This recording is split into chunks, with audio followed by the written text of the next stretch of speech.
Which leads me then to this presence of a propulsive reserve. And is there anything we can do about it? We know that there's activation deficits in muscles. We know that there's a robust walking speed reserve, so that in a lot, not everybody, but in a lot of subjects, they can walk a lot faster. They just choose not to. But they have this reserve. And so we wanted to know whether or not there was the ability to produce more propulsion force. And so, again, very low tech. We used our TheraBand attached to the center of mass, and what you can't see is student holding the other end of that TheraBand, pulling backwards on our participants. And we did it in a stepwise fashion where we went from 0, so there was no resistance. We went 2.5% of body weight, 5%, 7.5%, and 10% of body weight, and then kind of worked our way back down. Okay, so they were exposed to different levels of resistance. So what we wanted to know was whether or not people were going to be able to change their paretic side or their non-paretic side. And that could lead us to one of several hypotheses. So we might assume that if they can't produce any more force with their paretic side, that they're going to have to compensate by only increasing their non-paretic side, which is what we hoped would not happen. What we were hoping was going to happen was that we were going to see an increase in the paretic propulsion.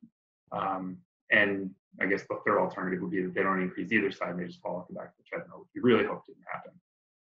And as it turns out, what we have here is our stepwise going up from 0 to 2.5, 5, 7.5, and 10% body weight resistance. The black bars are the paretic side. The gray bars are our non-paretic side. So of course, the non-paretic side is already producing more propulsion than the paretic side. But what you see is that both of them go up as we provide resistance. And in fact, they become more symmetric, statistically more symmetric, by the time you get to 10% body weight resistance. And if you look at the numbers, on the paretic side, they're producing twice as much paretic propulsion at 10% body weight than they did at 0. So they have the capacity to produce at least twice as much force as they do during normal walking, which is encouraging. The other thing, and probably the thing I think is even more encouraging, is what happened when we stepped it back down and reduced the amount of force.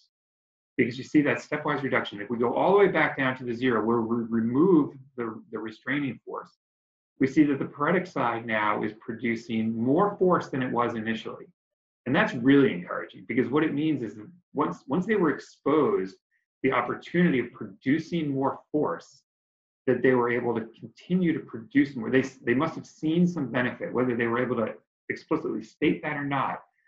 They felt some benefit to producing more force, and they continued to do it once the impeding force was removed. So that, I think, is really encouraging, and maybe stands to some training protocol that we might be able to institute. This has been a highlighted clip from ReWalk's Topics in Neurorehabilitation web series. To watch the full episode, please go to the ReWalk Robotics YouTube page or visit the link in the comments below. See you next time.